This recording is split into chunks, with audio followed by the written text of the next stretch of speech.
Hello, welcome to How to Triathlon. So in this video, I will start removing the old cockpit that comes with the bike. It's actually pretty nice. It's not bad. It's a Zipp cockpit with, you can see the armrest here and also the mechanical shifter up here.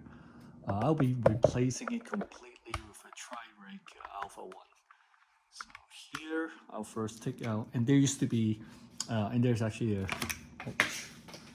there is a cable cover that I've already removed down here. So this is what it looks like, and it, kind of goes here.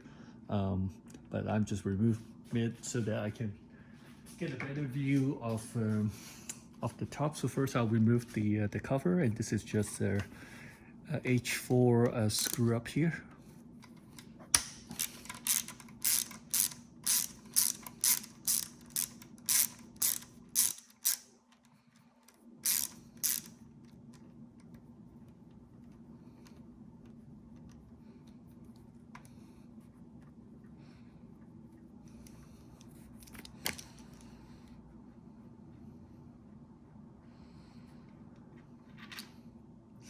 So goes the cover.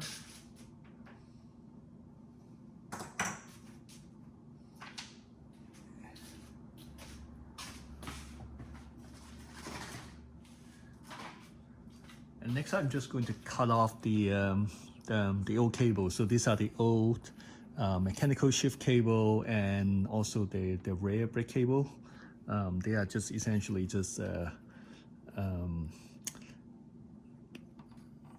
all mechanical, it's not hydraulic, so I'm just going to cut them off. I do want to leave a little bit of it here, and hopefully that they can be used as a guide as I route the new cable.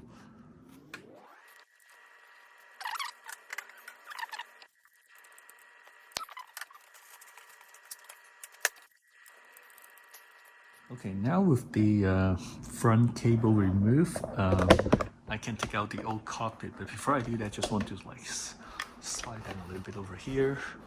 So see that there's like multiple spacers that's around here. I'll take them out one by one so we can make sure that I didn't miss out any part.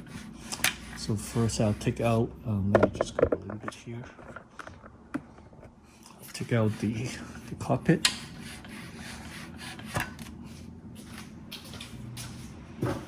Then you can see that there's just multiple spaces here, right?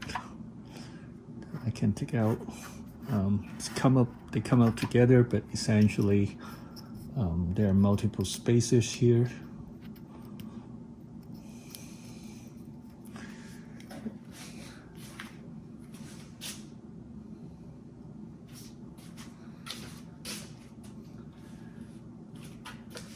Now I could probably put in, probably have to trim this down quite a bit, and then put in the new cockpit,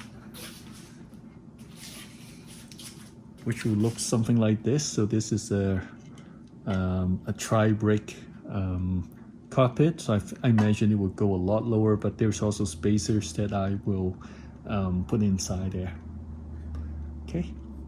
So that's all I have here.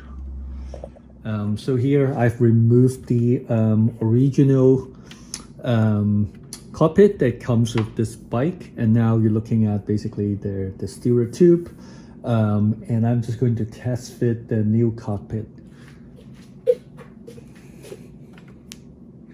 And first I'm just going to install the original spacer down here to give a little bit more space. And for this particular cockpit, when we actually installing it for real, I would have put on kind of carbon paste here to improve the adhesion.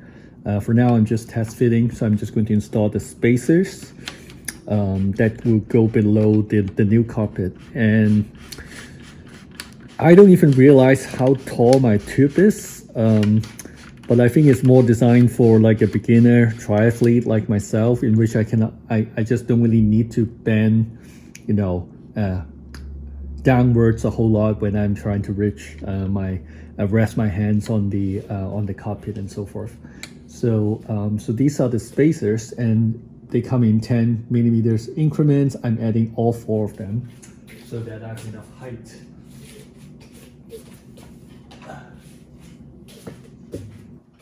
And now this is what the new cockpit would look like. It's super nice.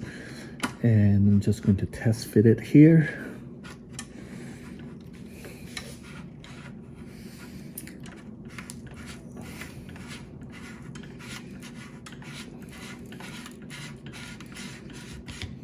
And I'm just going to press it down so that it get locked in to the spacers below. Okay, and there's just a tiny bit of little bit of gap up here, and hopefully as I get more comfortable, right, I can reduce the spacers and be able to bend a little bit more, a little bit lower to improve my aerodynamics. But at this point, I'm just going to fit it so that it's more similar to my original configuration. That would just make it a little bit easier for me to get used to this new bar.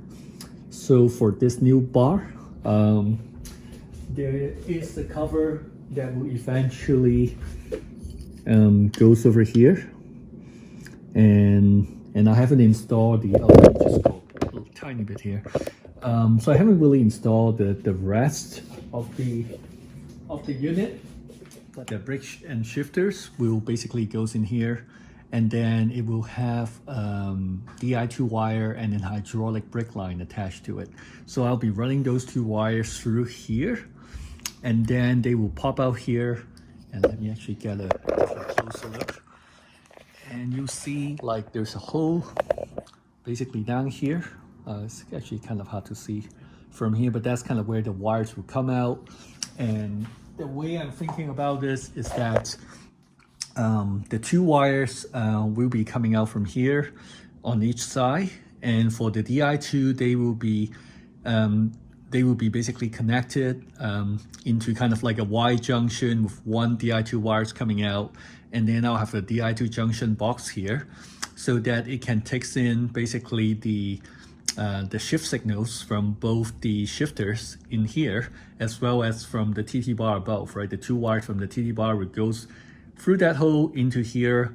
So 3 wires connected. I have 1 open connection left on the JC41 junction box, and that's where the Di2 wire will go from here, basically down this down the tube here, and with a 8305 converter to convert that to the new Di2 wire standard, the SD300, and then it would just basically goes all the way through the bottom bracket, well actually under the bottom bracket, and then up this tube, and the battery will be sitting like around here.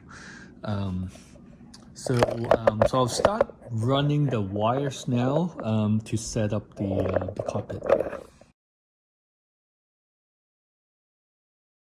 Let's look into how the cable is going to work. So this is the shifter that I have. It's I think it's a ST-R9180. It's a Dura-Ace TT style base bar shifter, and it has a shift button here, and then there's a hydraulic brake up here, and you can see this tiny metal rod here that basically is used to secure the shifter to the handlebar. So the way it works is once I inserted all this stuff in here, you can see that it basically just barely fits in. And once this is in the front, let me just go down a little bit here. In the front here, it's really hard to see, but there's a tiny place where you can push in, I think it's 2mm hex wrench to basically push this metal bar in, and as it push in, it will expand and basically make the shifter basically stick with the base bar. Okay. So and then there's a Di2 wire here. It's a SD50. So let's try to let me try to run the brake lines now.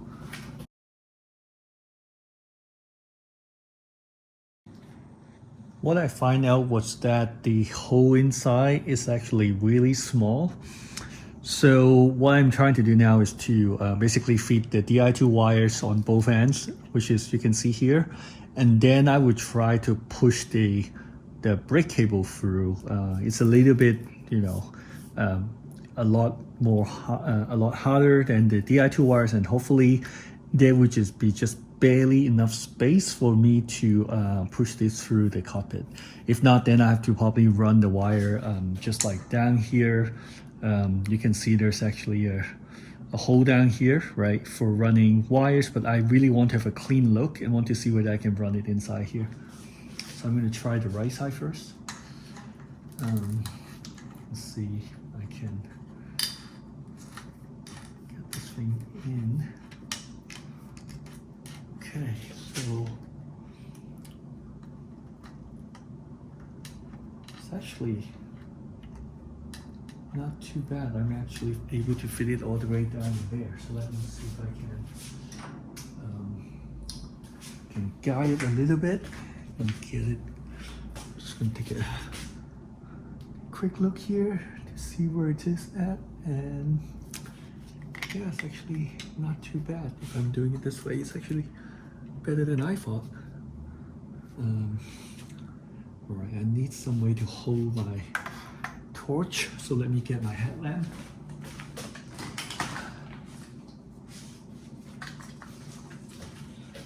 Let me shine a light in this guy so I can see as I'm routing the cable through. Yep.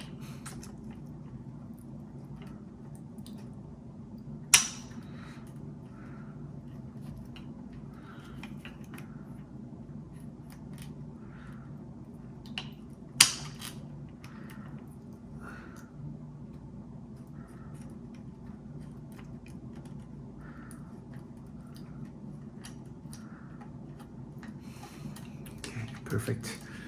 So here I'm able to get the, oh, but that's the problem. I'm able to get the,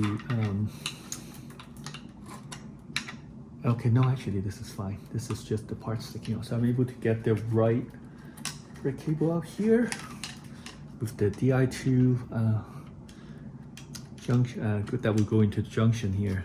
Now I'm going to look at the left side, see if I can do the same thing. And over here, I will be feeding the brake cable in there again until I hit some, yeah, I got some friction in here. And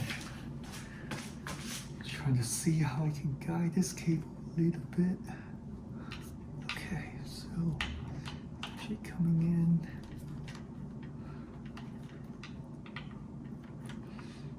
Oh, just I got my, this side's more difficult because my Di2 wires is getting in the way.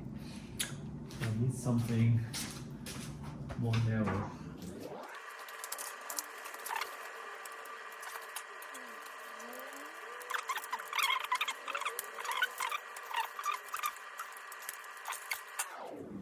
So that actually works better than I expected. So now I'm able to get the left cable out here, right? So I got